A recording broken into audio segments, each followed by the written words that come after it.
Big up Scotty, ndinonzi maximum, tiri pa top. Machingana zone, amungati gone. Big up good boy, Scotty music. uri smart, bebuneka dati. Wakafitwa wakarohwa zikati. Ndichakukoka pa birthday party. Ndinovimba nekunyangwe maskati. Saka ndati unogeza mwana, kana kuona ndatorohwa nehana. Ndokumbira ungandipawo mukana, kana une mumwe please zongovharana. Saka ndati unogeza mwana, kana kuona ndatorohwa nehana. Ndokumbira ungandipawo mukana, kana une mumwe please zongovharana. Ndinokurota ndakarara, handakuona musikana ndatofara.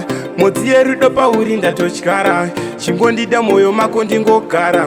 Sandituka handisi kutomoka, wakonzera kuti nindigoshoboka. Songu yerudo pauri ndatovhoka, ndinokuda bebi handisi kujoka. Saka ndati unogeza mwana, kana kuona ndatorohwa nehana. Ndokumbira ungandipawo mukana, kana une mumwe please zongovharana. Saka ndati unogeza mwana, kana kuona ndatorohwa nehana. Ndokumbira ungandipawo mukana, kana une mumwe please zongovharana. Unonzi anirako zita, inini ndonzi maximum wemagita. Pakunaka skana wese wavabhita, kunge baba rare ndichakutirita.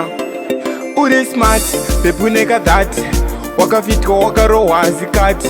Ndichakukoka pa birthday party, ndinovimba nekunyangwe maskati. Saka ndati unogeza mwana, kana kuona ndatorohwa nehana. Ndokumbira ungandipawo mukana, kana une mumwe please zongovharana. Saka ndati unogeza mwana, kana kuona ndatorohwa nehana. Ndokumbira ungandipawo mukana, kana une mumwe please zongovharana. Ndinokurota ndakarara, handakuona musikana ndatofara. Modzi yerudo pauri ndatotyara, chingondida moyo mako ndingogara. Sandituka handisi kutomoka, wakonzera kuti nindigoshoboka. Songu yerudo pauri ndatovhoka, ndinokuda bebi handisi kujoka. Saka ndati unogeza mwana, kana kuona ndatorohwa nehana.